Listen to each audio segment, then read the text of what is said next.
আসসালামু আলাইকুম রাহমাতুল্লাহি বরকাতুহু।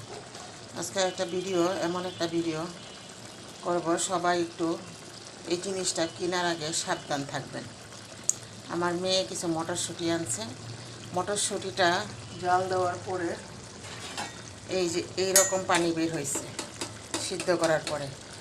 দ্বিতীয়বার আবার পানি দিয়া সিদ্ধ করতেছি, দেখেন এই যে এইরকম আবারও রং বের হচ্ছে। মানুষ কত বড় না জাহিল, কত বড় ইয়া। এই জন্য আল্লাহ বলছে যে ব্যবসায়ীদেরকে কঠিন শাস্তি দেওয়া হবে, নিজামের পাল্লায় এদেরকে কঠিন শাস্তি দেওয়া হবে। কারণ এরা ভোজ্য তেল, ভোজ্য খাবারে যে সমস্ত মিশ্রণগুলা মিক্স করে, এই যে পানিটা দেখতে পাচ্ছেন, এটা মটরশুঁটির পানি। কীভাবে বাচ্চাদেরকে মটরশুঁটি দিয়া আপনারা বিরিয়ানি, পোলাও রান্না করে খাওয়াবেন কিংবা তরকারিতে দিবেন? এই ধরনের বিষাক্ত খাবার থেকে সবাই সাবধান থাকবেন। আশা করি আমার এই ভিডিওটা যে যেখান থেকে দেখতেছেন অবশ্যই আপনাদের ভালো লাগবে। এইখান থেকে সাবধান, প্রতারক থেকে সাবধান। যারা এই মটরশুঁটি কিনবেন তারা আগে কাপড়ের সাথে ডলা দিয়ে দেখা নেবেন সাথে সাথে।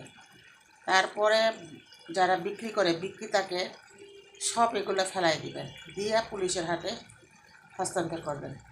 এই ভেজাল খাবার জন্য মানুষের ক্যান্সার রোগ ব্যাধি ইত্যাদি ইত্যাদি হইতেছে। এই যে ক্যান্সার রোগ ব্যাধি ইত্যাদি ইত্যাদি হয় এই ধরনের বিশ্রী খাবার থেকে। আমি অবাক হয়ে গেছি, মটরশুঁটি সিদ্ধ দেওয়ার সাথে সাথে এরকম কালার হয়ে গেছে। তাই আমি আপনাদের সাথেও শেয়ার করলাম।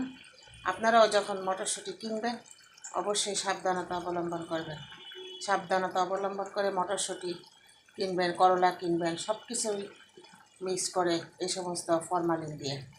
তো আমার ভিডিওটি ভালো লাগলে অবশ্যই সাবস্ক্রাইব করে পাশে থাকবেন।